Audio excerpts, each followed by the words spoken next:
इथे कुणाचं कुणावर खरं प्रेम आहे हो? प्रेम हा शब्द देखील लाजावा असा सारा बाजार आपल्याकडे सुरू आहे का नाही? मी एका वात्रटिकेत लिहिले, आपण असलो लुच्चे तरी गळ्यात घालावी माळ, आपण असलो लुच्चे तरी गळ्यात घालावी माळ, गाता येत नसेल भजन तरी हाती धरावा टाळ, आपण असलो लुच्चे तरी गळ्यात घालावी माळ, गाता येत नसेल भजन तरी हाती धरावा टाळ, वरून कीर्तन आतून तमाशा अशी जगाची प्रेम आहे, वरून कीर्तन आतून तमाशा अशी जगाची प्रेम आहे, इथं देवापेक्षा बाईवर महाराजाचे प्रेम आहे, महाराजाचे प्रेम आहे. नमस्कार सर. सर तुम्हाला सुस्त कसा हा प्रश्न पडतो, कारण एकीकडे अतिशय गंभीर गहन अशा विषयावर तुम्ही लिहिता, एकीकडे तुम्ही लोकांना असं खळखळून हसवता, एक उपक्रमशील मुख्याध्यापक, एक आदर्श शिक्षक आपली ओळख, त्याचबरोबर वात्रटिकाकार, व्यंग्यकवी ही आपली ओळख आहे. आपण चांगले कथाकथनकार आहात, परंतु अतिशय वेगवेगळ्या विषयावर आपण हे सहजतेनं लिहिता. पण लिहिताना आम्ही जेव्हा ते अनुभवतो तेव्हा आम्ही अंतर्मुख होतो. हे तुम्हाला सुस्त कसे सर सगळं? कसं होतं, कधी कधी तुम्ही बघा, माणसाची चीड, संताप, राग अतिशय अनावर झाला तर कधी कधी हसूच येतो, हसूच येतं. हा कदाचित माझ्या वडिलांचा एक गुण असेल. वडिलांना रागवायचे खूप, पण हे काय वडिलांचं घराबाहेर पडताना हसून जायची, किंवा एखादी चूक घडली तर विनोदानं ती घ्यायची. म्हणजे या पद्धतीमुळं मी खरं तर या वात्रटिकेच्याकडे वळलो आहे. त्याच्यामुळं आणि खूप लिहिले वात्रटिका सगळं. मी आपल्याला काही उल्लेख करतो त्याच्यामध्ये की 1997ला पहिला वात्रटिका संग्रह लिहिला कोपरखळ्या. हां, भारत सातपुते सरांचे असे बरेच वात्रटिका संग्रह, कोपरखळ्या लिहिला, गुगली, फिरक्या, गोफणगुंडा, फुलवर, फिलगुड, नका दाजीबा, कान पिचक्या, आता बोंबला, बा बाटलीचे असे 10-12 वात्रटिका संग्रह लिहिलेले आहेत. वात्रटिका म्हणजे वरखडू न देता, जखम होऊ न देता, सहजपणे शालीतून बोलणे, जाणीव होणे आणि व्यंगावरती भाष्य करणे, तो म्हणजे वात्रटिकेचा प्रकार आहे. वात्रटपणा वेगळा आणि वात्रटिका म्हणजे हा शब्दाचा वात्रटपणाच आहे, म्हणा नाही असं नाही. तर हे या पद्धतीने आणि खूप लिहिले मी, म्हणजे नाही असं नाही. वात्रटिका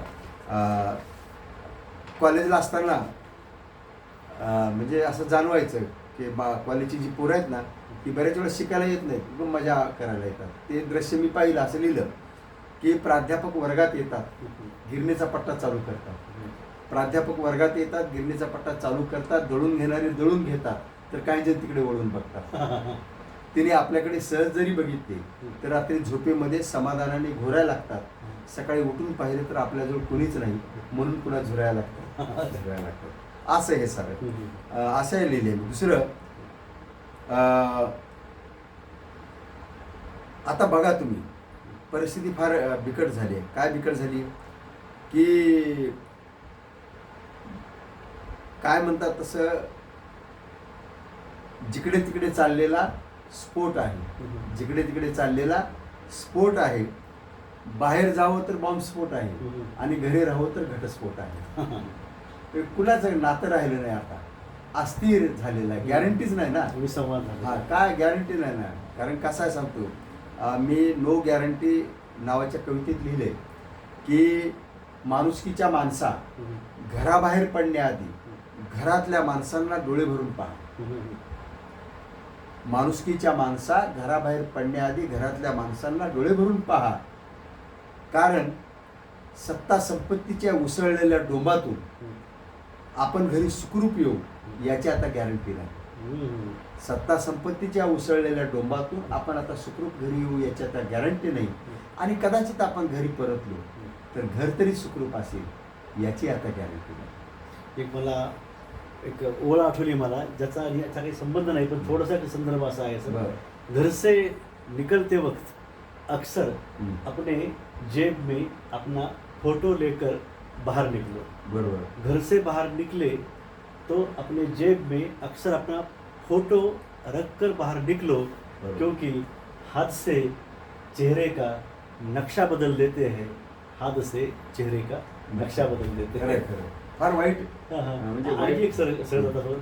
छोटी सी है जिंदगी तकरार किस लिए, बरोबर. रहती है दिलों में दीवार किस लिए, है साथ कुछ दिनों का, फिर राहों में हम शूल बिछाए किस लिए, हो. फिर हम राहों में शूल बिछाए किस लिए. ये किसका है मुझे पता नहीं, लेकिन बरोबर. ऐसे कई शूल बरोबर. आपकी जिंदगी में सब लोगों ने बिछाए थे. हाँ, खरं आहे, तो खरं भी आप आगे चलते आहे. तर रहिए. ही अशी हां. परिस्थिती आहे एकंदर समाजाची. दुसरी गोष्ट अशी, मी एके ठिकाणी लिहिले, राजकारण तर फार विचित्र आहे हो. राजकारण कसं, त्या चार ओळी माझ्या नाहीत, दुसऱ्याच्या आहेत. काय राजकारण, कोणाला आता आदर्श म्हणावं, आदर्श कोणाला म्हणायचे सांगा बरं.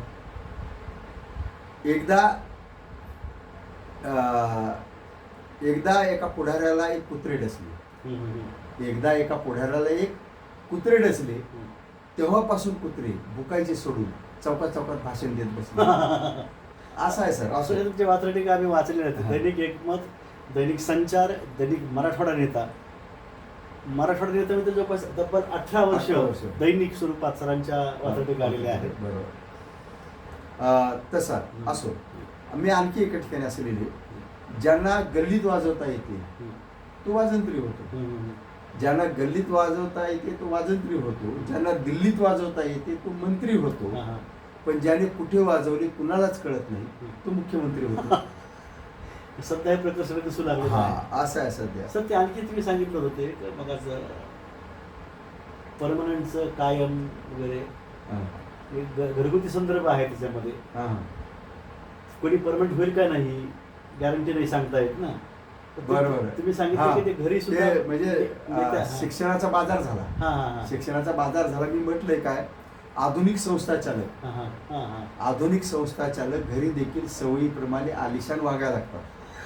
आधुनिक संस्था चालक घरी देखील सवयीप्रमाणे आलिशान वागायला लागतात. हम्म. आणि बायकोला कायम करण्यासाठी दरवर्षी सासऱ्याला डोनेशन मागायला लागतात. साऱ्या डोनेशनच्या त्या जमा अशी विसंगती. हा, विसंगती आहे. हम्म.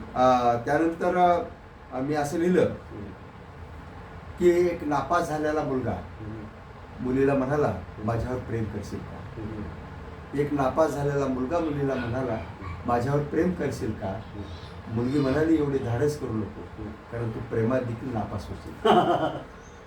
असं हां, हां, हां.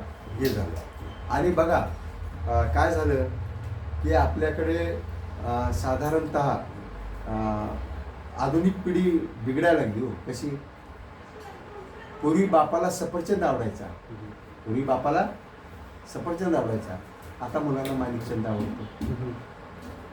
म्हणजे किती हे- फरक पडला. हा, सर मला आणखी एक सुचलं होतं काल परवा की आपण साखर झोप म्हणतो, लोक हां. साखर झोपेमध्ये असतात. बरोबर, पण काही जण गुळ झोपेमध्ये असतात लोक सर. बरोबर, गुळ झोपेमध्ये. बरोबर. तर हे असं आहे. हां, हां, आणखी एका म्हणजे वात्रटिकेचा उल्लेख करतो. कसा आहे, हां, आपल्याला जे स्वराज्य दिलं, हां. हे जे स्वातंत्र्य दिलं, हे स्वातंत्र्य खरं तर शहाण्या माणसाने नाही, वेड्या माणसाने दिलं. ध्येय वाट्या माणसाने. ध्येय वेड्या माणसं. आपल्याकडे दोन प्रकारची माणसं असतात, एक ध्येयवादी असतात आणि दुसरे पेयवादी असतात. ध्येयवादी माणसं काहीतरी करून दाखवतात. आपलं स्वातंत्र्य मिळालंच त्यांच्यामुळे. तर वेळ लागलं पाहिजे कामाचं. हम्म. मी जे शिक्षण क्षेत्रामध्ये काम केलं किंवा 5 वर्ष सुट्टीविना शाळा चालवली, काय कारण, मला त्या कामाचं वेळच लागलं होतं. प्रत्येकाला वेळ लागलं पाहिजे. असं कसं वेळ लागलं मला त्या कामाचं, पोलिसांना काळजी, चोरं कुठून आणायची, आणि मुख्याध्यापकाला काळजी. बरोबर. ते पोलिसांना काळजी, हम्म.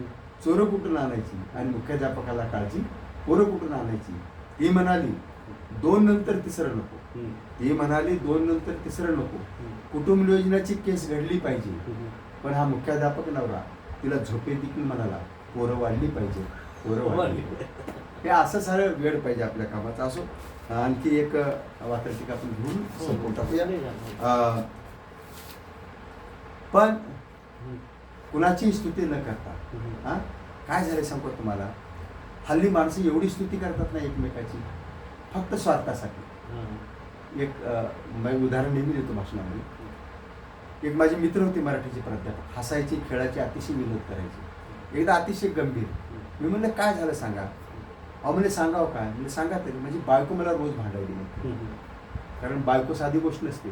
लग्न झाल्यावर चंद्रमुखी वाटते, पुन्हा 4-5 वर्षांनी ती सूर्यमुखी वाटते, आणि आता आयुष्यभर ज्वालामुखी वाटते. आम्हाला तुम्ही बायकोची जरा स्तुती करायला शिका. मराठीचे प्राध्यापक आहेत. म्हणजे काय हरकत नाही. घरी गेले, दरवाज्यावर थाप मारली, बायकोने काय दरवाजा लवकर उघडला नाही. बायकोला म्हणले वा काय लवकर दरवाजा उघडला. हातपाय धुवायला गेले, बायकोला टावेल आणून दिला, उशिरा दिला, तरी बायकोला म्हणले वा काय स्वच्छ टावेल दिसला. जेवायला बसले, बायको जेवायला बसले, यांनी पहिला घास घेतला, बायकोला म्हणाले वा वा काय चांगली भाजी केली. तिथं पाण्याचा भरलेला तांब्या होता, बायकोने हातावर घेतला, जोरात भेटून टाकला. हा म्हणाला माझं काय चुकलं. बायको म्हणाली रोज माझ्या हातची भाजी करते, तुम्हाला गोड वाटली नाही, शेजारणीकडून मागून आणली तर तुम्हाला गोड वाटली. असे माणसं स्तुती करायला नसेल. मी एकच उदाहरण आपल्याला सांगेन. खरं सांगू, प्रत्येकानं आपलं आपलं कर्तव्य निभावावं आणि मग हक्काचं बोलावं. तुमची काय ड्युटी आहे तेवढी प्रामाणिकपणे करा, इमानदारीने करा. आधी मुलांनी प्रामाणिकपणे अभ्यास करावा, शिक्षकांनी प्रामाणिकपणे शिकवावं, पोलिसांनी त्याची ड्युटी प्रामाणिकपणे करावी. बरोबर आहे का? नाही तर सारे अंधाधुंदीचे झाले कसे. पोलिसांनी प्रामाणिकपणे नोकरी करावी, चोरांनी प्रामाणिकपणे नोकरी केल्यावर चोर कमी होतील. बरोबर आहे, मलाच पाहिजे होतं. असं आहे ते.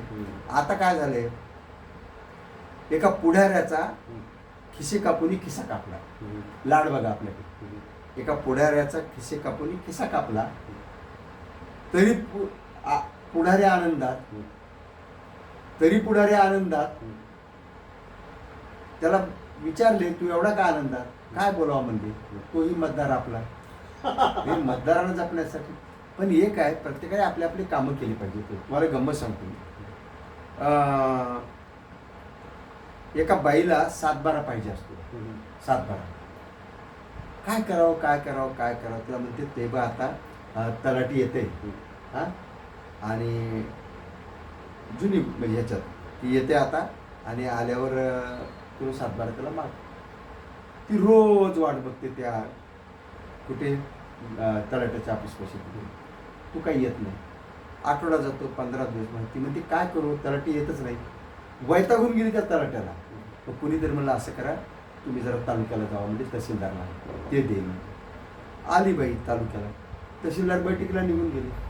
आता बाईला म्हणले आला तर मग जिल्ह्याला जावा आणि तिथे कलेक्टरला 7-12 मागा. बाई गेली कलेक्टरकडे, काय पाहिजे मला 7-12 पाहिजे.